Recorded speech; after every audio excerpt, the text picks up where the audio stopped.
What's going on, everyone? Kelly Cavalier here, one half of 7 Ever Media, and welcome to the Honky Tonk Highway, week 2. This is episode number 4. Y'all made it to the second week with me. Thank you all for joining me. Glad y'all are giving us the support. If you haven't, head over to YouTube, Facebook, Instagram. Like and follow. That way you're notified every time we go live. That way you don't miss anything we're posting. We're posting 2 to 3 videos a day, some throwbacks, some walkthroughs, all sorts of fun stuff for y'all to check out, and it's all absolutely free. Totally free, nothing but free. So, today's guest. Some of y'all know him as one of the most technical dancers to ever grace our floor. He's actually the reason I actually started competition line dancing. Good friend of mine, line dance extraordinaire, ballroom dancer, country dancer, owns a successful, probably the number 1 studio in all of Louisville, Kentucky, and a successful online dance business. Say hello to my buddy, Mr. Superstar himself, Brian Barakauskas. What's up, gang? How's it going, Kelly? Pretty good. What's up, Superstar? Thank you all for coming on. Yeah, what else am I doing? Well, you've been going live about 14 times a week with the crew over at Dance Louisville, so you're doing a ton. We're actually every bit as busy as we were pre all of this. That's always a good thing. We've been good or bad. Good. We'd rather be a different kind of busy, but at least we have work.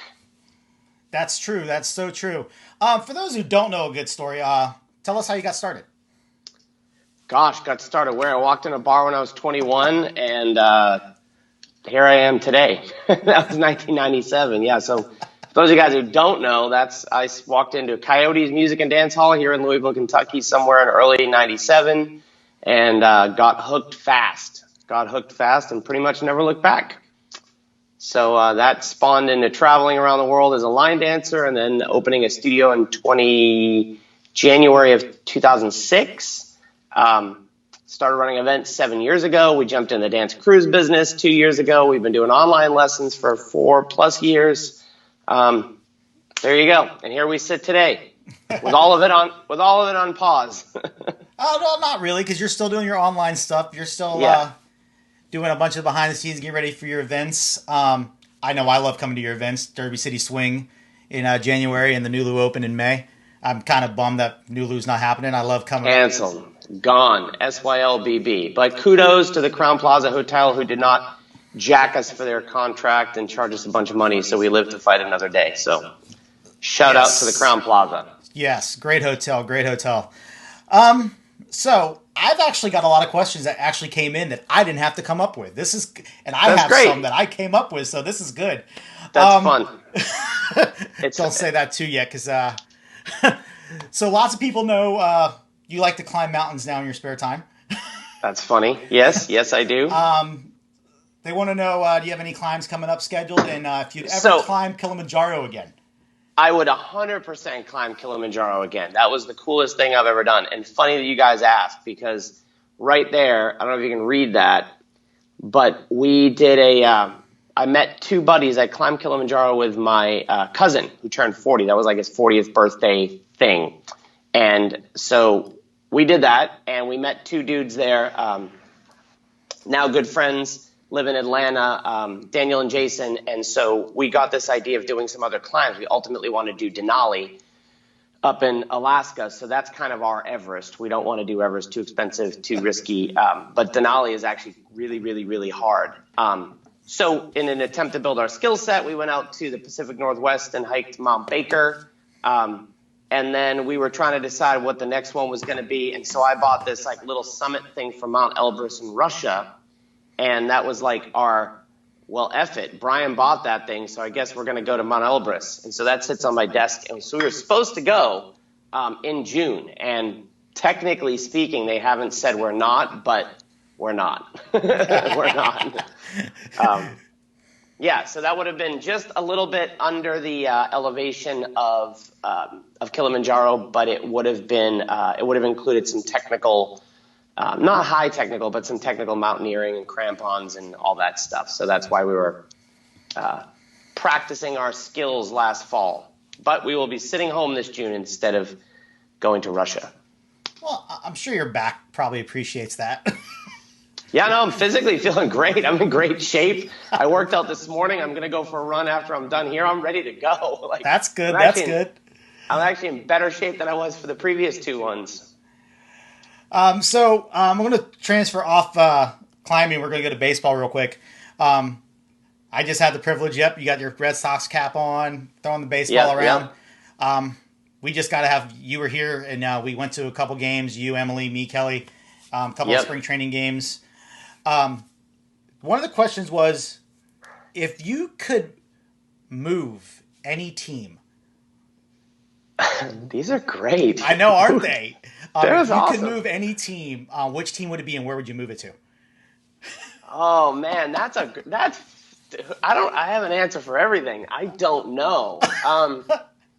I'd probably, so of course I'm a Red Sox fan. I grew up there.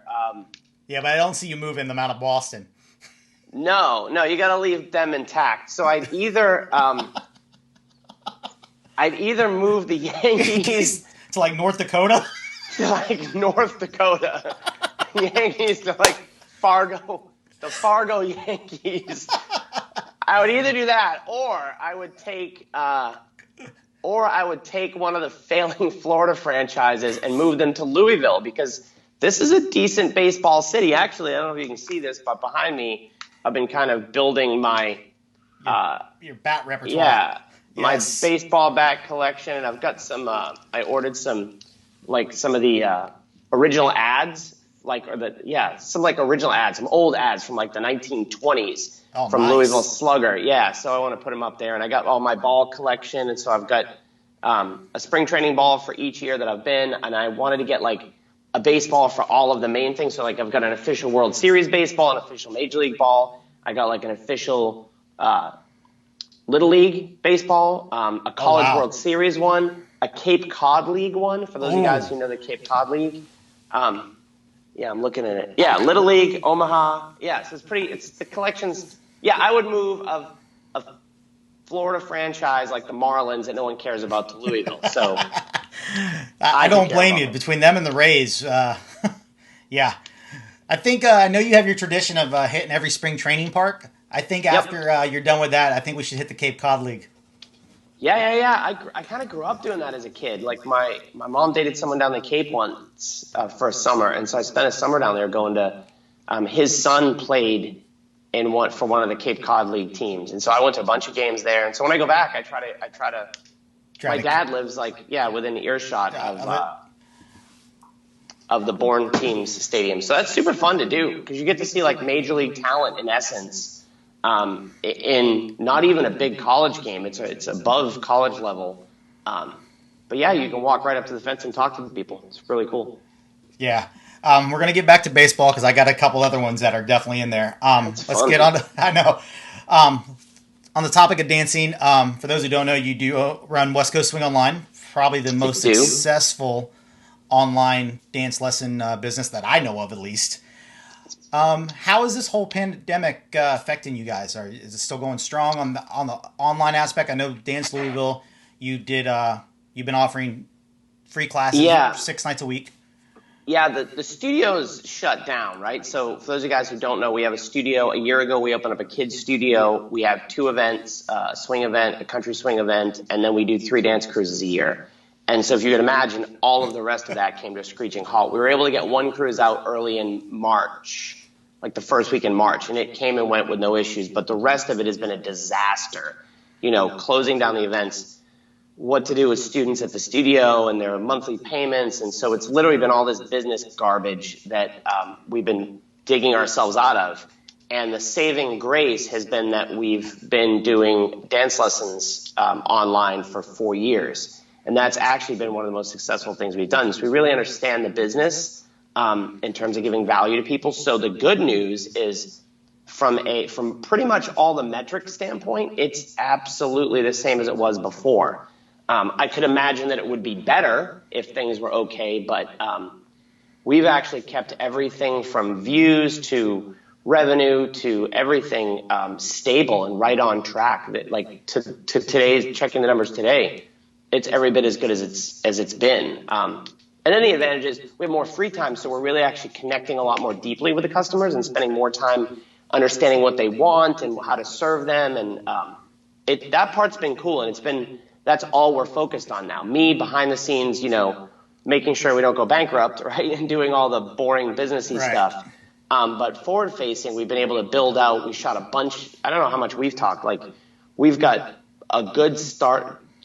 By starter set, I mean like over 100 videos on Two-Step, Nightclub, East Coast, Cha-Cha. So there's almost 100 built out for those, with another probably 100 on the way. That's good. Yeah, so when we're done, and by done I mean within 2 weeks, we will have probably in excess of 700 plus videos on the website for West Coast Swing, Two-Step, Cha-Cha, East Coast, Nightclub, and some waltz. Yeah, it's pretty cool. And this is kind of fun because no one sees this stuff going on behind the scenes. Like, we send out a lot of emails to people. We ask them what they need, and obviously we're selling them courses and memberships and stuff. But we're also giving away a lot of stuff. I just flat wrote an email and said, hey, who's out there suffering, would like to watch some courses and stuff like that? Send me an email, I'll hook you up. So we've been hooking up a handful of people a day and giving away stuff. So it's, it can't fix anything, but at least it's the little bit that we can do, because we've got some cool content sitting there for people to consume. And, if people can pay for it, we appreciate it. And if they can't, we'll hook them up. Yeah. So it's kind of a feel good. Yeah, no, I saw you gave away the $500 for a student, what was it, a couple weeks ago? And we did that. Yeah, we do a giveaway at least a couple times a year. And so it was planned. And so we did it anyways. And so we sent a $500 check to a dance teacher for private lessons. So the student that won was able to get $500 in private lessons, which they can't take right now. But we sent the teacher a check for $500 in lessons for the student, and they got a lifetime subscription to the website. And so if anyone's watching, shoot me an email, brian@westcoastswingonline.com. And we do giveaways at least twice, in a perfect world, as many as 4 times a year. And so we will reach out and give away things relevant to your audience. Like, we did a free weekend to Mad Jam, so we paid 2 nights hotel and a weekend pass. We've done that for our events. We've done, $500 giveaways on 3 occasions. So yeah, even though times are bad, we're still trying to give. Like you said, free. Yeah, you kind of are the marketing genius. I know I base a lot of the stuff I do. I call you up and we chat a lot, and I know most people get it's kind of funny because we are the only two that really nerd out to the numbers. When especially when we get together, we'll look at numbers over stuff for a lot. And every time I come up with an idea that I think might work, I definitely call Brian and bounce it off him first and say, hey, what do you think about this?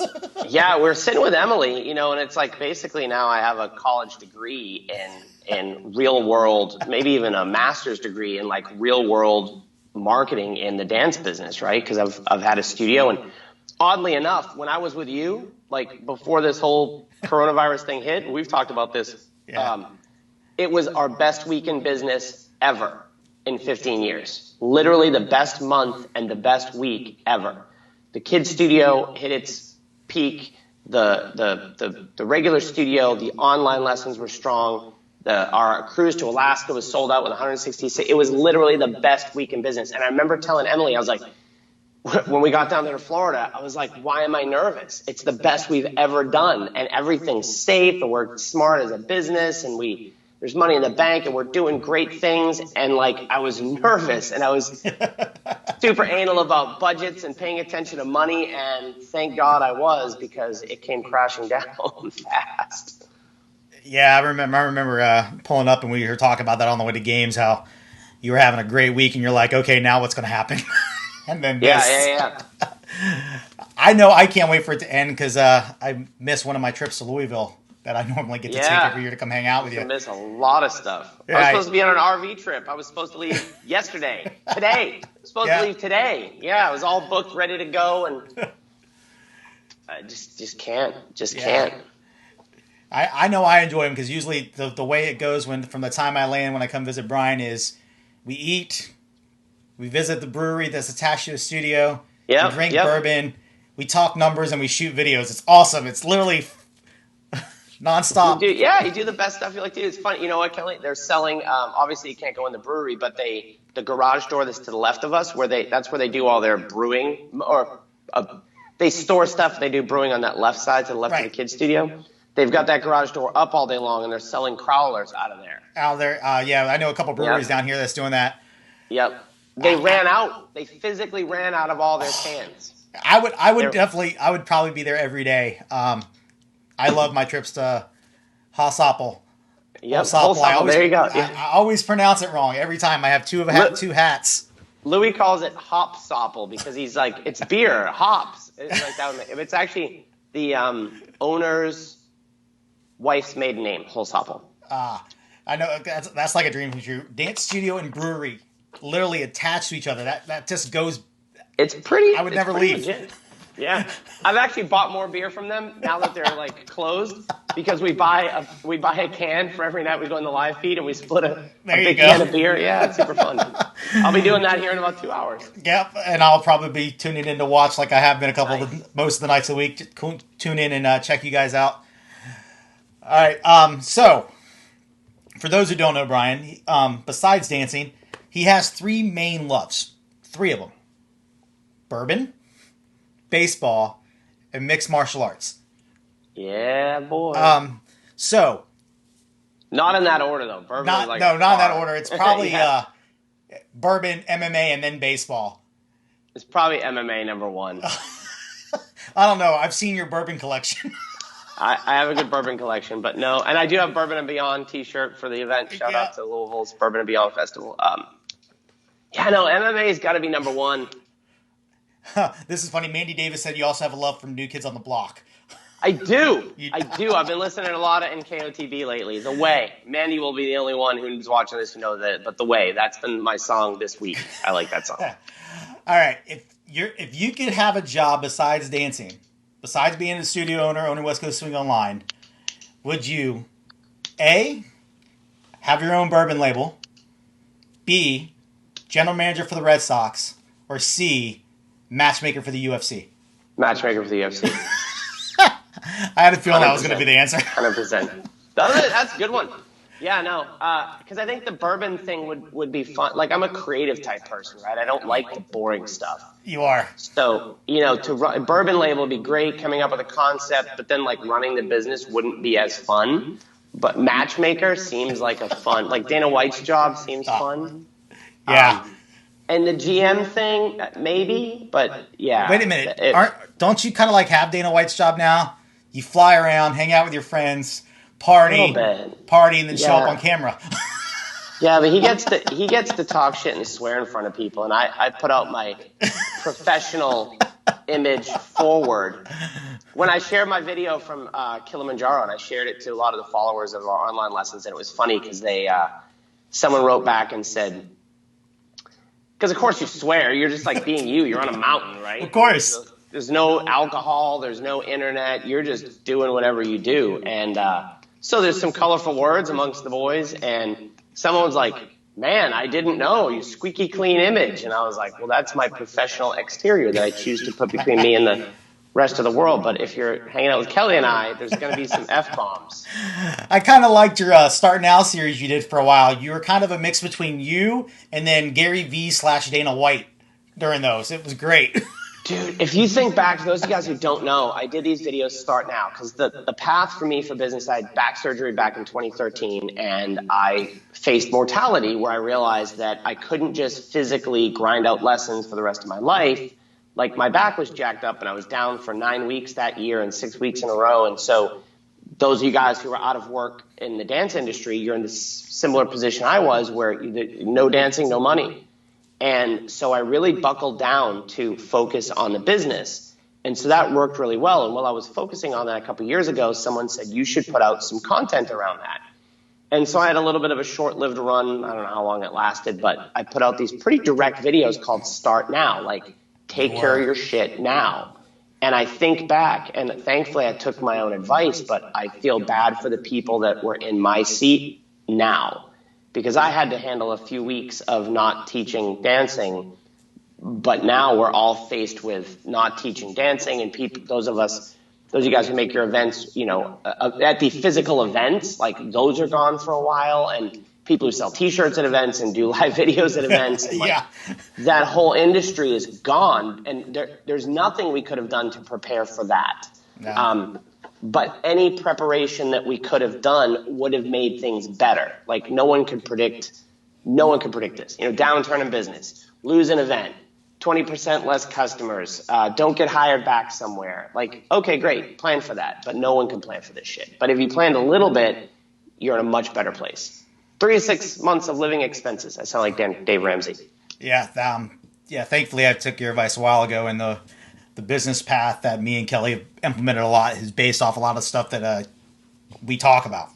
So thankfully, I was very smart, and we've been okay during it. Definitely looking forward. I think I look forward to the event starting back up because I miss being on the road.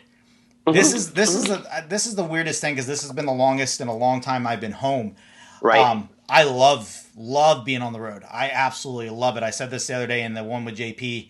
I like it when I have stuff back to back to back to back and go from one event to the other, or go from one event to go to on a fun trip with you and stuff like that. I miss it.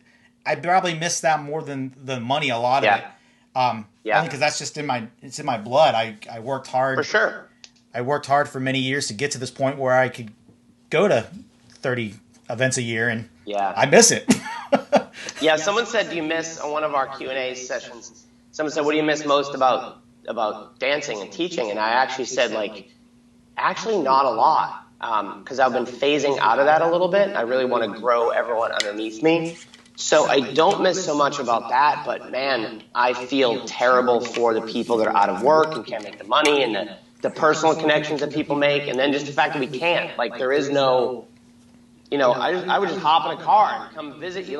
We're just away down in Florida. To your point, bebopping around a little bit, and that's gone from me. So that sucks. Right. But I do like the free time. I organize my sock drawer. No shit. Because I'd already cleaned my office. I already cleaned the office at the studio. I'd already organized. I was down to nothing but the sock drawer. So. I like a little bit of the free time because it gives me an opportunity to focus, but Kelly's got me definitely trying to get organized a little bit better, and I was able to finally set out and start this thing, which I've only been talking about doing a show kind of like this for a year now. I think me and you've talked about different interview style stuff for a year, and I finally had the time to sit down and start it and can continue it now. Well, and that's what's exciting. At this point also, the content, if we're talking about doing content, because a lot of you guys are doing live videos and that type of stuff, but thinking about the types of content that work now, we teach dance lessons online, but you can't dance. You don't have a partner. There's only so much you can do in your living room. Or what if you're a single guy or girl? You can't. That's what's great for line dancers. It's not terrible for line dancers. It's probably the best for them. It's not great, but it's better. But to the point of something like this, a consumable piece of material that you can just put on in the background, if someone just listens to the audio of this, it's viable. So we're actually going to start to branch some of what we're doing, and you'll see it in the schedule, westcoastswingonline.com/live. We're going to branch out and do some more lecture style content, since we can't physically dance, but maybe we can consume some information in and around dancing. So I might do a little bit of what you're doing, maybe not more than once a week, but that type of reach, interview-ish, lecture style, not up on the dance floor dancing. Yeah, that's definitely something people watch. I love watching y'all's videos, especially the Q&As. I love getting when you sit down with Em and Meg, and y'all sit there and chat, and you have your bourbon drinking at night. It's great. It's like a normal night in your house. Yeah, it's funny. If Louis, and I think honestly we should do this next time I'm up. We should just set it up and have me, you, and Louis one night. We might have to censor it a lot, but he went off yesterday at 1:00 in the morning. I kind of fallen asleep on the couch and I woke up, and even though I'm working out and trying to eat healthy, I cracked last night and had a shitload of ice cream at 1 in the morning. So I'm eating my ice cream and he goes on, and I don't even want to bring up the topic, but it was about being happy in a very creative way. He's like, I want to be that type of happy. And he just went on and I was peeing myself laughing. But it's like, I don't want to share that with people because it's not my overall view of the world to talk about things in that light. But it's like a comedy show, right? Right. Like, they say off-color things like, you can't hit a girl. There's no reason to hit a girl. He's like, I'm not saying you should, but there's lots of reasons. Like, yeah. That doesn't mean. However, so Louis had one of those funny things that I don't know that we can video and share with people, but it was funny. Yeah, that's like I have an old interview of Guyton that I did at Chicago a couple years ago when he showed up as a special guest, and I definitely cannot share the interview in its entirety. Right. We have talked about that because he called me the other day and he brought up, he goes, let me know when you want to go on. I go, we just got to make sure it's not like the Chicago video that we made. Yeah. Because there's just some certain things, that he can't say. Yeah. So that's a definite. All right. One of the other questions I had that was sent in to me, which guys at home, chime in if you have any questions. Bring them on Facebook, YouTube, but we'll ask them. You've pretty much mastered the art of how to market your business online through everything.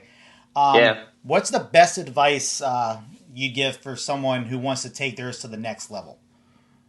Give value. That's the biggest advice, and then you have to become a student. Like a lot of people think, because I've been thinking about this, like how could I offer advice to dance studios? And we're going to do a video like how to survive the coronavirus as a dance studio. And there's so many different topics that you need to understand deeply. But short answer is, where are you giving value for everything? That's the short answer. And I think people are doing that now. Because we have nothing else to do, right? We can't charge for our services, so everyone's kind of giving it away because they got nothing else to do. But what I know this is very Vaynerchuk of me, like what I know what's going to happen when we go back to work is everybody will stop giving value and go back to grabbing their paycheck. But I think anything you can do to give value puts you in a good position. I think that's the overall like meta concept. And then like, how do you do that? Well, it depends. Can you do a pizza party at your event that costs you, $1 per person, but adds more than $1 per person of value that comes out of your pocket? Right. We've talked about that. Can you offer free video? Mm-hmm. Can you pay your video guy a chunk of money to do? Because I know some people have done this. They've paid you guys to do pictures and video, and then turn around and give that to their people. Like Mad Jam, I think he does it in-house, but the idea of it costs money to do that, but then your competitors get the value of the video. So I think that's one answer. And then you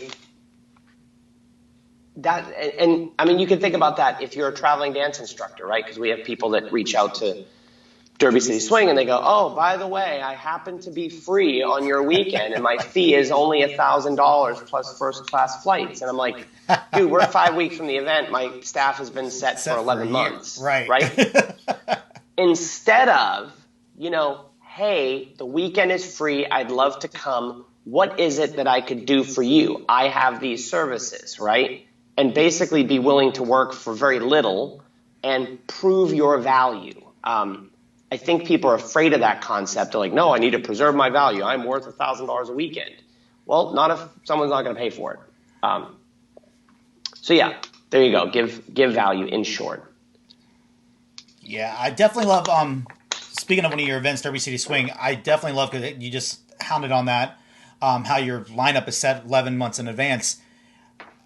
I've technically been to every Derby. I came and left from one of them because of scheduling. And I think you've only had, 2 major lineup changes in, 7-8 years? You added the markers, and then you switched out. We had one spot that rotated every year, and we basically rotated through some of the people that would be the more typical traveling dance instructor, right. Some little bit of name value, and then what we landed on, and when we came back around to the markers, we landed on like, oh, this is a stable couple that at the time lived in Michigan, and they're kind of our vibe, and they take care of people. And so it was like, oh, well, we hit on a staff member that the rest of the staff was created. And there's a difference. There's a difference between that like down home style person and then the traveling instructor. And I've been both. Like, right. It's no criticism. And I didn't understand it. When I was the traveling cool superstar Brian guy, I thought that, the traveling instructors kind of ruled the world, and they don't. They don't. Like, the event directors and the customers rule the world. The event directors stick their necks out and risk. I mean, we risked when we canceled Nulu. We probably had this conversation. Like, I said, hey, we can't do this event. We're all shut down. They're like, okay, great. And like, they generated me a $47,000 bill, and I called them back and I said, why did you send me this? I thought toilet paper was in short supply, because that's what your $47,000 bill is. It's just really like expensive toilet paper. I said, but the point was like, that's the event directors are sticking their necks out. And I feel horrible for the events that are sitting on like no profitability, because if this whole COVID-19 thing affects attendance by 20%, it might make some of those events not viable. And so the event directors are either going to stick their neck out for us, or they're going to not do it. Right. And then we're going to lose events. And then the only way it's going to prop back up is if someone sticks their neck out. So that's a scary, as I think through this thing, that scares me, is events, because that's the most massive amount of people. And that's going to be the last thing that comes back. Right. And the one thing I know y'all touched on it in the question and answer the other night, I agree with Emily. I think that very first event back for every like genre, line dance, country, is going to be massive. But the question is, what's going to happen with the trickle down effect for the rest of the year? Because how many people had to burn vacation days and their sick time at the beginning of all this to take off? So how many people are going to be able to take off to go to an event? And then, like Megan said in your Q&A, a lot of people are going to be work to make money. Yeah. How many are going to take time off to do the fun stuff? So we can learn, like, I'm a little bit of a nerd for the business stuff, right? So if you look at our cruise, right? Yep. Our cruise, we had 166 people booked. We're now down to like 40 or 42. So what is that? And these 42 said, we're going down with the ship. We don't care. Okay, so what? That's about 25% of those people are super hardcore, right? They would like die on the dance floor, go down with the ship. They don't care. So there's going to be a percentage of people that are like, I don't care. Like, we had some people that were like, I would go, but I'm, 73 years old. My kids don't want me to go. So forget it. Okay, there's a nominal cancellation fee. They're like, keep it. Like, I got so much money. Right. So there's a percentage of people that money doesn't matter, and they're just hardcores. The problem is that's not everybody. No. Right? Even if 80% of us were hardcore, and to Megan's point, like 20% just flat burned through all their free money for the year trying to stay alive. Right. They're hardcore, but they just can't. And so that's going to, I would have to imagine at least 20% of the, 20% of the attendance of events is going to be chopped off. And that's my best guess. Even when things are back to normal, at least for a while. I know, getting ready for Boston Line Dance Showdown, me and Jen were talking every day, and I was ready. Whatever decision she made, if she made the decision to hold the event and the hotel wasn't going to let it out and it was going to be 30 of us going up to party, I was getting on that plane and going up and definitely going up there and partying and trying to put on the best event possible. Same thing with Marathon coming up. I know Scott hasn't made the decision yet.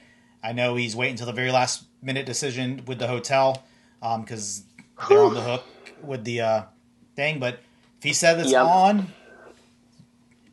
we'll load up that truck full of dance floor, take a little drive up to Raleigh, and I'll broadcast it out to everybody, and I'll go. That's just what it is. It's if he let us do it, we can do it. If not, we can't do it. Well, and that's what. Yeah, I mean, and that's why I said that the event directors, I feel bad because, like, same deal, right? We have this cruise. So we had 40-something people that wanted to go. We did the math. We're like, we can do it. Well, guess what that turned down to? It went from a staff of all these great names and power couples and down to what's the minimum we can run it on? And it was Emily, me, because I don't get a paycheck, right? Because I cannot pay myself. I can't have you come work for free, right? So we got Emily, me, and Jonathan Baumeister, who can DJ and dance with people. And I reached out and sent that to them. I was like, look, this is what we can do. We will do everything for you to make a great vacation. But yeah, we got to jump in and get our teeth kicked in financially to try to do our best. And an event is worse than that. Like, it's, whew. Oh, I can, yeah. I feel bad. Oh, I know. I get to watch it firsthand with Jen and with you, and I know what y'all go through on a event by event basis, and I know what y'all try to plan out, and make sure everyone has a good time. So I can only imagine the decisions being made by some of these event directors. The one thing that has shocked me, I've seen some of them, is a lot of people are I've seen a couple canceling events all the way in September already. Like, is that really necessary? Is that a smart idea? I think so. It comes down to two things. Number one, like your temperament, right? Like what type of appetite for risk do you have, you know? And then the business X's and O's, like, can you afford to lose money? And there's people that can. They can run an event, get kicked in the teeth, lose $20,000, and to them it's not a big deal. And there's other people that are like, look, I can't afford to lose $2. Like, I just can't. It's or worse. Like, there's people, we know people that run events. That's their job. They run 3 events a year. That's how they make their living largely. And then one of those events goes bye-bye. And so then they're going, wait a minute. Not only can I not afford to lose the money, that's bad enough, but I can't go in the hole. So, and we've talked about this, looking into the hotel contracts, largely they are, this is what we found out so far, and this was like legal advice and my own homework when people have been through this.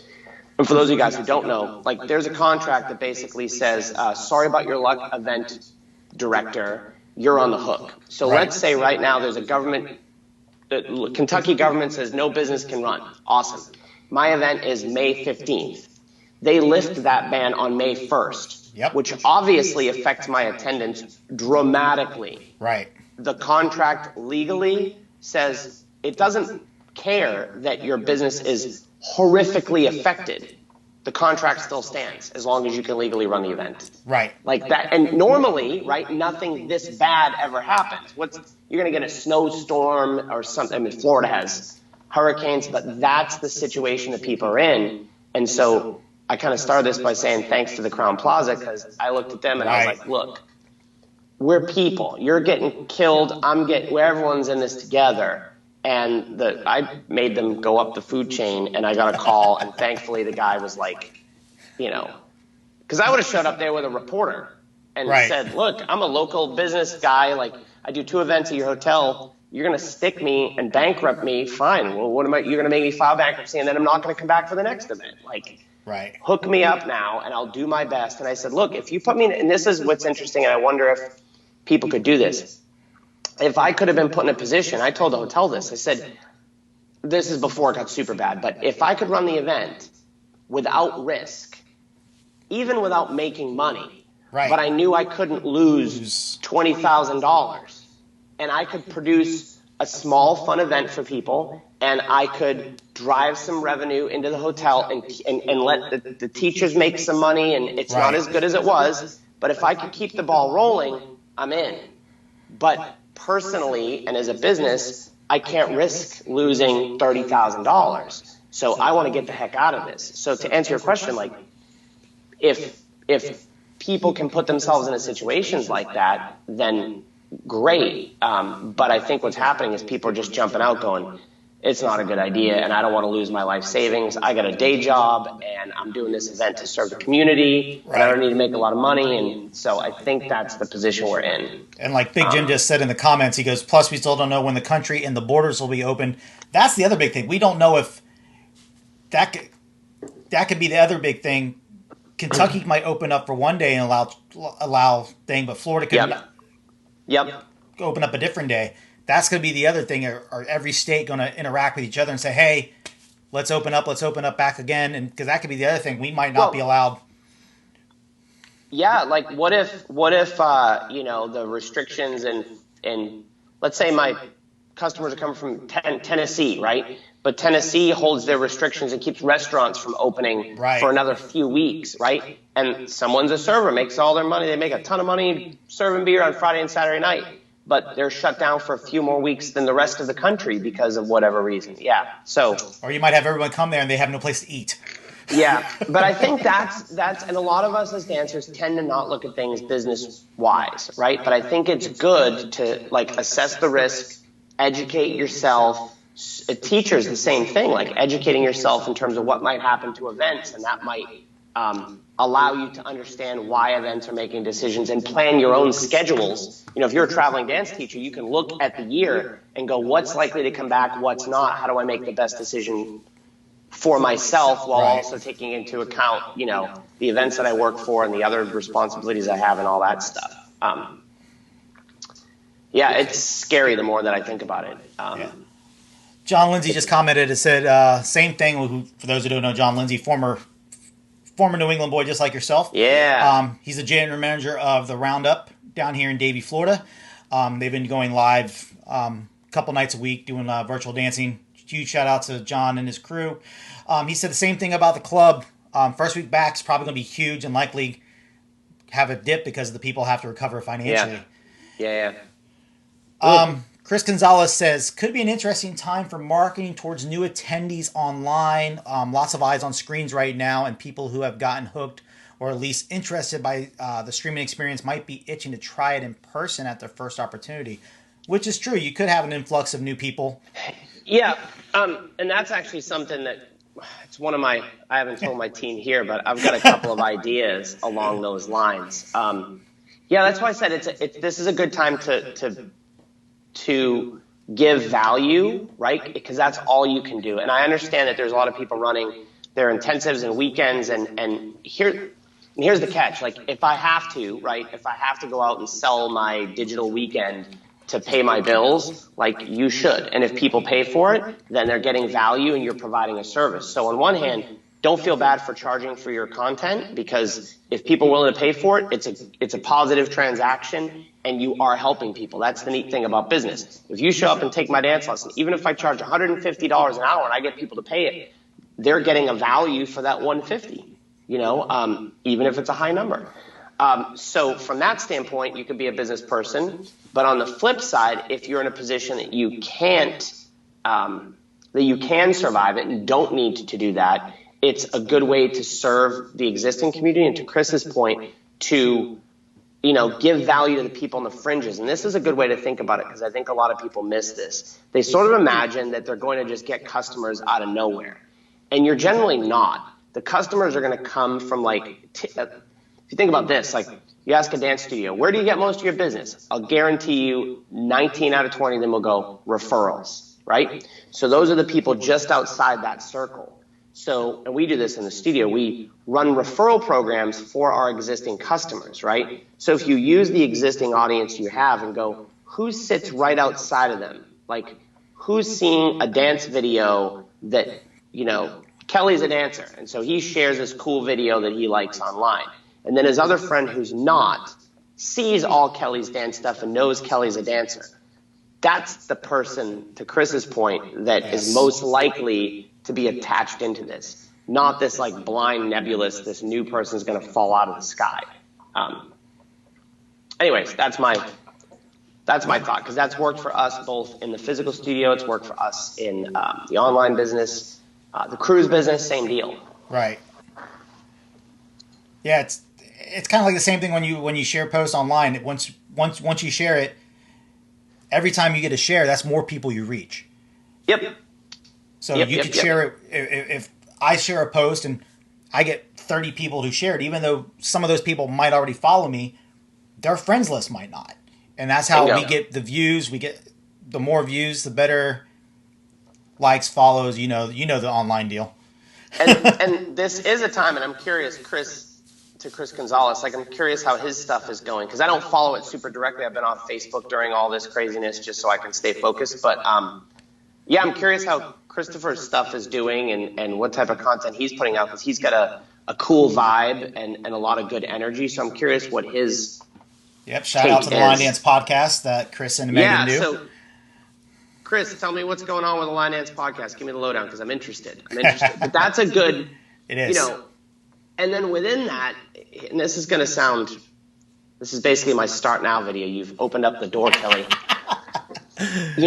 It's there is a little bit of a survival of the fittest, right? I don't want to be negative, but those of us who do a really good job are going to be okay, and those of us who make really bad decisions are going to be less good, right? So the teachers that do the best job of whatever, and I'm not sure what that is, right? Communicating to the event directors that are going to hire them, or studio teachers doing a good job of communicating to their existing clients, communicating to your existing audience. Those who do a really good job of that will likely be in a slightly better position than those who just freak out and go into a hole, right? Because more of their customers are going to believe in them, are going to be there when this comes back, and the ones that just go into a hole are going to be less well off.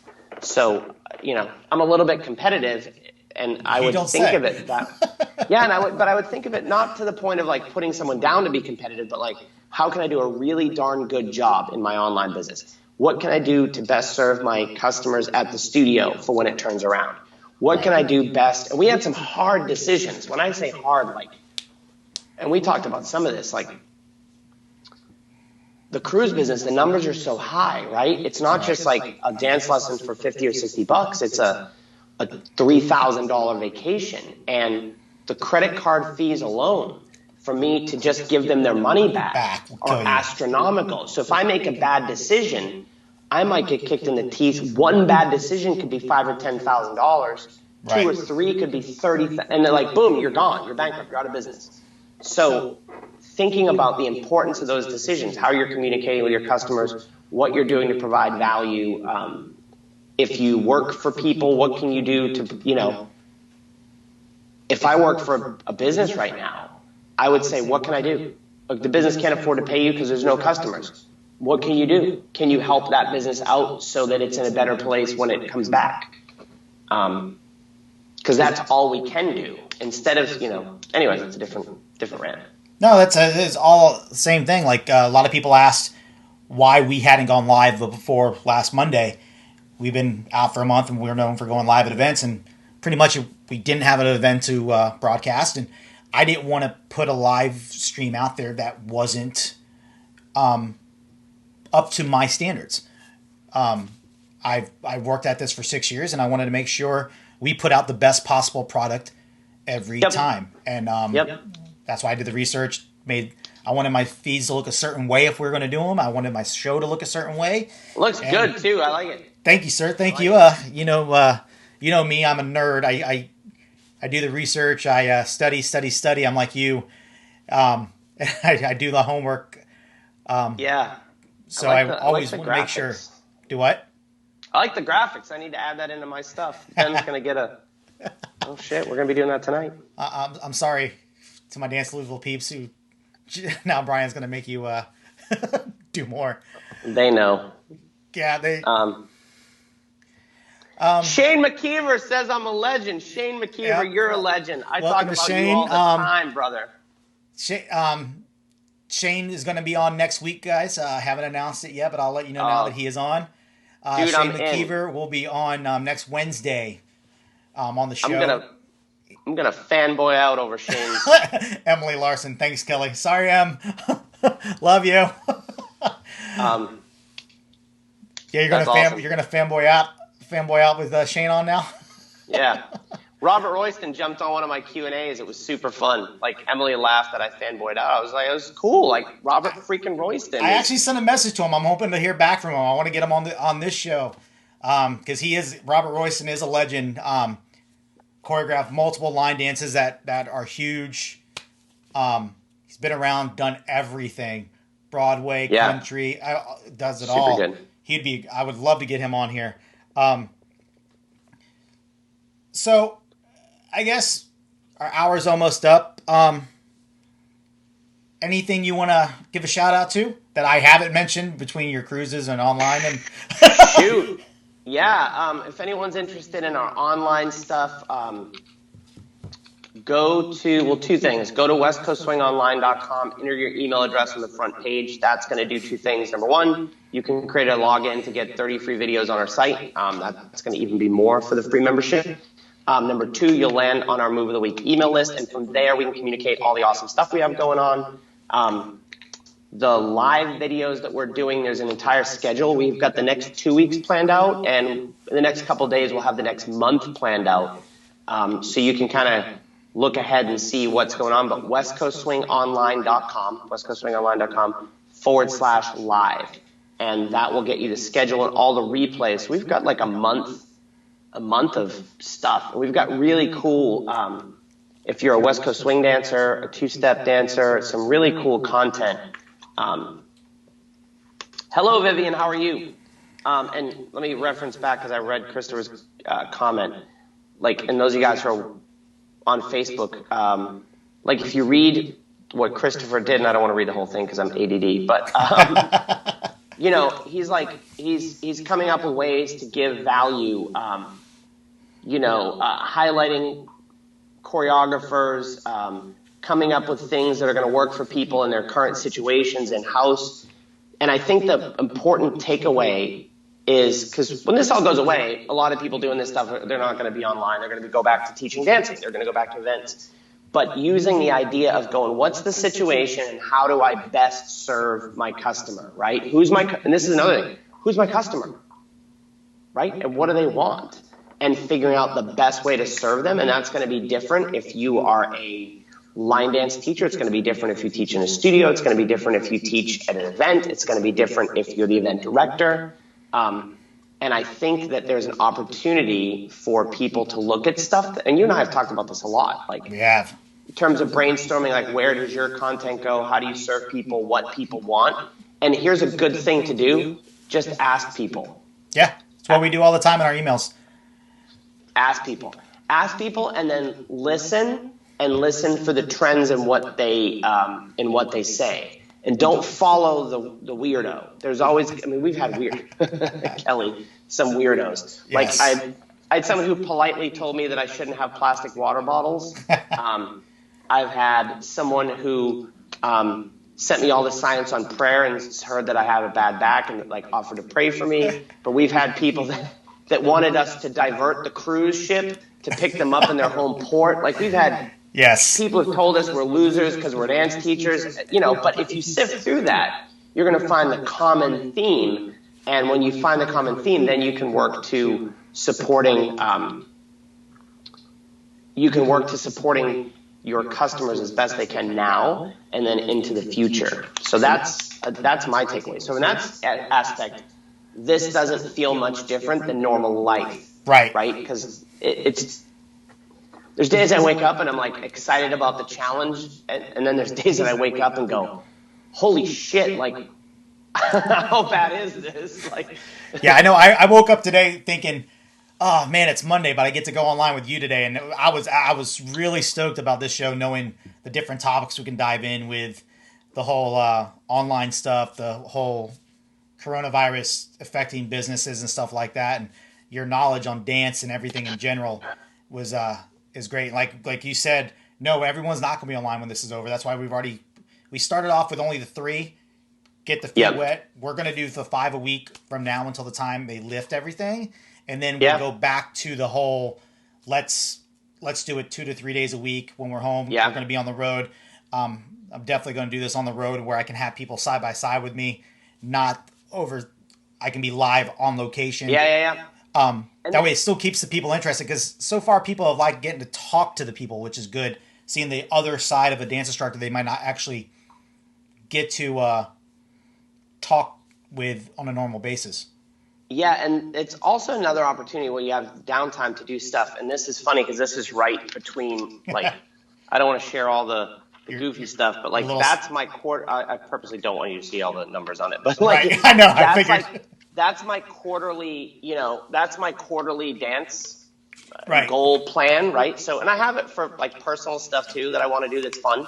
I've got one over there for the cruise. So like, we have our list back there of our goals that we wanted to accomplish on this year. Yeah. And so we always talk about goal stuff, but like I have a very practical, I'll share this one because it's funny because it changed. It's so funny how the goals can come true. So our kids' studio was not doing very well. We had it open for a year and it wasn't a big focus. So it wasn't doing great. And then it really kicked into gear. But when I started my first quarter, like January, February, March, I literally started the quarter going plan to close the kids studio, right? I remember. So I started a plan to close the kids studio and had a plan to do that. And then it worked really well, right? And we had this awesome month in February, like, well, shit, this is going to work. Let's keep it going. And, but then this thing killed us, right? Yeah. So the first thing that had to go is going to be the kids studio. It's not going to open back up. But the point was because I planned out the quarter, I had already kind of preempted that. Right. So for those of you guys who are dance teachers or whatever, you can plan out over, like I would have a plan for what's going to go on when we open back up in May or June, right? What's going to go on from June, July, and August? What do you think that's going to look like? Make a guess, make a plan. And so when you get into that, you don't just get into the hustle of go, go, go, go, go, but you actually are a little bit in control of what's going to go on in the future. And that's a difficult thing for us to do as dancers, right? Because we're not typically planners. We're not, right. We're not always the most organized people. But take this opportunity as a positive to do that. Do what the hell you got to do to pay your bills and live and survive and take care of the people around you. But beyond that, take the opportunity of how are you going to be one of the ones that survives better because you took the opportunity to plan and organize. Exactly. All right, I'm gonna close this. I'm gonna close this with one question I've asked. I've asked Big Jim this. I asked JP this. I didn't ask Trevor this. I got this question afterwards by Trevor actually, and I started where I'm going to ask this to everybody. If you could have an event anywhere in the world, no price is not an option. Where would you put it? And first 5 instructors, again, no money not being an object. Oh. Who would you bring? To my businessy planning thing, I don't have I don't have a cool soundbite answer because of how I think about things at this stage. Right. Even when I say owner. money is no object, you're going to be like, well, what about this, this, and this? I know. Yeah. Well, it's not even that, but like a more important, because I have a good friend, Peter Machado, who you give him that and he's going to go, bah. But then I would try to reel him back in and go, but who are you trying to serve, right? Because if I put my favorite line dance instructor and my favorite West Coast instructor, my favorite country instructor, my favorite ballroom coach, and I put all my favorite people, that might be the world's best event for me. But not for everyone else. And no one would come, right? Because the line dancers are like, you only have one instructor? Well, that's terrible. And right? Yeah. And the West Coast swing people, line dance isn't any good. That's weird. And people hate country music, and right? And so you'd have to think through, like, who is this for? Right. And then who are the 5 best instructors? Because Derby City Swing has a badass list of instructors for its customers, for the people who come, right? But that's not the best list of instructors if I'm running Mad Jam, right? And it's true. And line dancers could care less if there's a bunch of West Coast swing teachers there. So I would have to know what style of event and then who would it be. I'll throw it out. Let's go line dance. Since I know that's where your roots are from, that's where you got your start. You're gonna make it hard on me. I figured that'd make it easier. I don't want to leave anyone out because I have so many good friends. But man, Rachel McEnany, shout out to her. I think she's A-list. I love. I'm not going to get to the whole list. I love Roy and Fiona. I mean, again, they're my friends. I would have you working in the background of everything.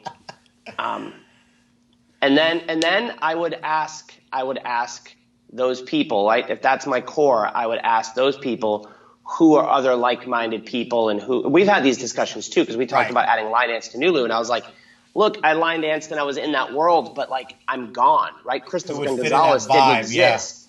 Yeah, and that guy's awesome, right? So it's like what other people would fit that vibe so that vibe was the right one for people. But I would start there. Someone like Rachel, and I love Roy and Fiona, and you working in the background, and then I would ask you guys who we need to put there. I probably would not have Louis St. George as my DJ. Well, I think I would put it in some really temperate area where it was like 70 degrees and sunny, like Arizona in March, and some like resort where you could kind of walk in between and go out to the pool in between, but it was like low humidity. So even though you're sweaty, you could walk outside. It wouldn't be in Florida because it's too humid. Definitely like a temperate place like that.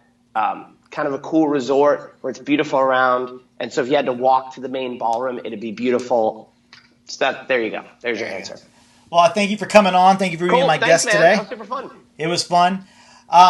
Tomorrow, guys, Mr. Showcase himself, John Robinson, will be joining us 5 p.m. You can only imagine the type of questions that we're going to have from him. And for those who missed it, we just added a bonus class 2 p.m. on Friday. I'm going to do, it's me. But the topic is why your music is getting blocked on YouTube and Facebook. I've been live streaming for 6 years. I know a couple ins and outs. All y'all, even with this pandemic, are getting upset that your music's getting blocked. I'm going to tell you why. Tune in I like 2 that. p.m. I figured you would, because me and you have talked about this all the time. And I've talked to copyright attorneys. I've talked to BMI, ASCAP, CSAC. And I know a couple things, believe it or not. So I'm going to share absolutely free, 2 o'clock. There's an event on 7 Air Media's Facebook page. Click going. It'll be on YouTube and Facebook. We'll be talking about all sorts of music licensing stuff and music for getting blocked in YouTube and Facebook, guys. So once again, thanks for Brian. And when is that? When is that, Kelly? Friday at 2 p.m. Friday, I'll be there. Friday at 2 p.m. And I'll be taking questions for the entire hour. Sorry that it is during a streamlined class, guys. You know me. I try to. The reason I picked 5 o'clock is I didn't want to interfere with the social distancing stuff or the streamlined schedule. That way y'all can still do your dance lessons. But I wanted to do a class and a talk session. Again, a lot of questions. A lot of people have asked me my opinion, and I want to give it out to everyone of why you're still getting blocked. So tune in, and I will see you guys tomorrow. Bye, guys.